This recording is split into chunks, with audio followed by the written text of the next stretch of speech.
आज अम्मा जाउतीन तो कहित कि अम्मा तनी एके कटहर तोड़ तू ना कटहर एक सब्जी खाए के मन कहत हुए फरत बाटे कटहरवा सब्जी बनावे लाए होए के बाटे कटहर एक सब्जी बनाई तो पूड़ी बनाई और चावल बढ़िया बनाई बहुत अच्छा लागत है छोट छोट जब रहा था त हर कटहर फरेला लंबी डार यार बालमु कटहर में तोरी तोरी ढेरिया लगावली हो ढेरिया लगावली बेच गईली जौनपुर बाजार यार बालमु।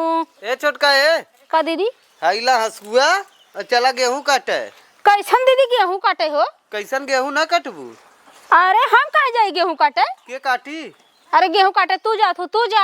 अरे कैसन हम जाई मतलब जिंदगी भर हमारी काटी का तो का हम काटब का? और के काटी चला हला ए दीदी है गेहूं हम ना काटब बता देत हई। कैसन न कटबू एकर का मतलब तू आइल हो तब जिंदगी भर घर में सुतबू खाली हम गेहूं काटी? हाँ हम सूती चाहे बैठी तो उससे का मतलब? काहे के हमसे ना मतलब है दान दहेज लइका है दहेज लइका है दहेज दहेज ओराई गेल। हां ओराई गेल दहेज ओराई जाए चाहे रहे लेकिन हम खेत में काम बिल्कुल न करे जब हम वैसा लेका हां हम छुच्छा लेका का पता छुच्छे आयो हम जानत है का? ए देखा ना कटबू थमहु ना काटब समझू जिन काटा हां जा ना काटब हम बतिया लागू हमरे दाजो मारे हां तब का हां ना जब काटे बड़ी हो जा काटा तोहर काम बाहरे करा तू ना का तू ना खा तू का खाई था हम करत है हां हम खा लेकिन ना करा बता देत है हमरा दाजम जिन मरू करे का भाले कसम तो हल्ला का कर बालन गेहूं ना कटिए काहे ना काटी है? काहे काटब? हां काहे काटब? अरे काटबो तो खाबू कहां से? ए बूढ़ा है जबान संभाल बोलो और होश में बोलो एकदम। जब बियाह करत रहू है इतना रुपया जब मांगे रहू है तब तक कहू हमारा घर में नहीं मजूर लगत थे मर गया तो हर में नहीं मजूर का मजूर ऊपर पर गया मजूरवा कर यार तो ऊपर कर गयो ए सब लइका समझू तू तो एकदम नहीं बोलू तू जेठाना हो ना जेठानी नहीं रहा हां तो तू देवरान हो देवरानी ना रहा समझू कि ना तू हमार सास ना हो हुकुम चलाई मुख हम जौन तू कहबू तो ना करब तू हमार सास हो हां तो तू कहे मैं कहूआ काहे कि ना हम काटी चाहे ना काटी हम ना काटब काहे ना काटबू? हां काहे ना काटबू? कहे रहू जब बियाह करे गए रहू तो जब कहे तो कहे जवन आए जब मजूर लगा हां तो बचारे पैसा तो गब्बर चोर से नहीं माला गावे भयल बियाह मोर करबे का होई हाल तोहार का करू पलंगा झुलबू जिंदगी भर हां पलंगा झुलबू तब हां लेके आला हूं दहेज तो का पलंगा झुलबू ए बुढ़ा सुना हम दहेज लेके आए रहे उहो दहेज लेके आए हो ए बुढ़ा एक बात बताई हाँ। हमरे जोड़े ना हो एक जनी समझो तू गोर हो हमने करिया एक नाते का सही पकड़ लू तू।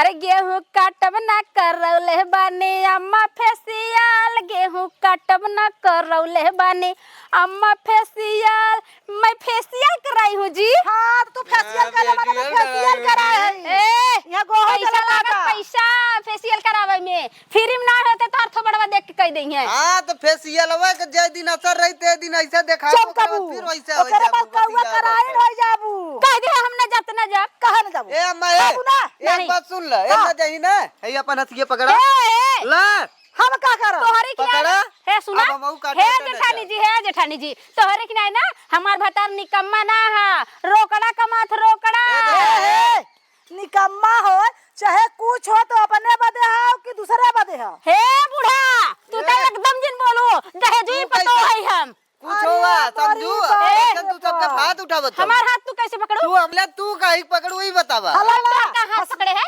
हम तो कहां पकड़े पहले हमार हाथवा पकड़ू फिर अम्मा के पकड़ू है अम्मा पकड़े थे हम पहले मैं पकड़ू कैसे पकड़ू वही बतावा जरूरत पड़े मार दे ए मार के दिखावा समझू मार के दिखावा तू हमें काहे पकड़े हो पकड़ के दिखावा पकड़ के हां ला पकड़ ले हां हां तो ला मार दे ला हां जेठाना में ला हां और मार हां अच्छा मार खैरू अब तो सो तो मारवादी ससुई के अरे बाप इतना पढ़ के आले ने पूछा जी रहो बिल्कुल हमारे चक्कर में जीन रहू समझू तोरे ना नौकरानी ना है हम समझू इज्जतदार घरे का भिखारी घरे ना है ही। एक बात हमरो सुन ल कान खोल के हां सुना दे अब इज्जतिये खाऊ और इज्जतिये पीऊ इज्जतिया पहिरू हां इज्जतिये पहिरबो करू तोहार खात है तोहार कमाई खात है कौन दही तोर भतारे कमाई खात है को पैसा अक्को न दे अक्को दाना न दे रोकड़ा लागत ना का मन हमार भतार ना देते जोन करत तार भतार दे न दे उसे ना मतलब है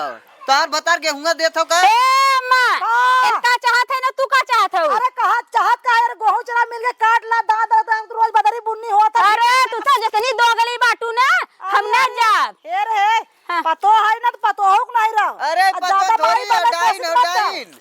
ओहो, तू सब का जनबा हम का चीज है हमने कभी खेत में नहीं गई हूँ, खेत का मुँह नहीं देखी हूँ, समझी क्या? देखबू कहाँ से रही तब देखबू खाली लंबी लंबी हरकत हो। तोरे खेत होत बा, तोरे घर और बा, जब ना जाने बिटिया ना कर पात का करे खेत पूछे लगना। हाँ तो घर पूछे, घर में रहने के लिए, समझी?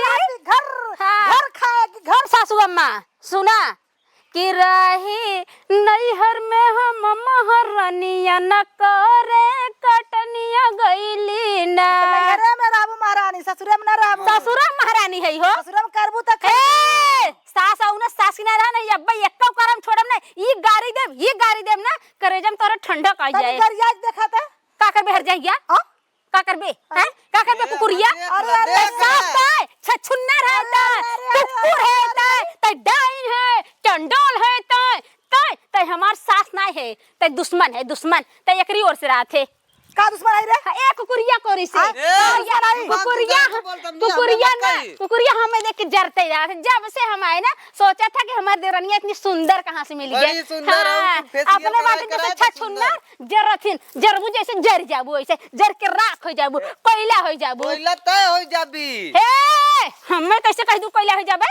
कैसे कहू? कैसन त पकड़ा थई रे बार बार। पकड़बा करब रे। अरे जा हां पकड़ा जा। हरिया मां बे के तू मार करे चाहत है ना तो से हम कमजोर है का? चला खाते पीते घरे खइले। ए बुढ़िया पकड़ के कहा थे आज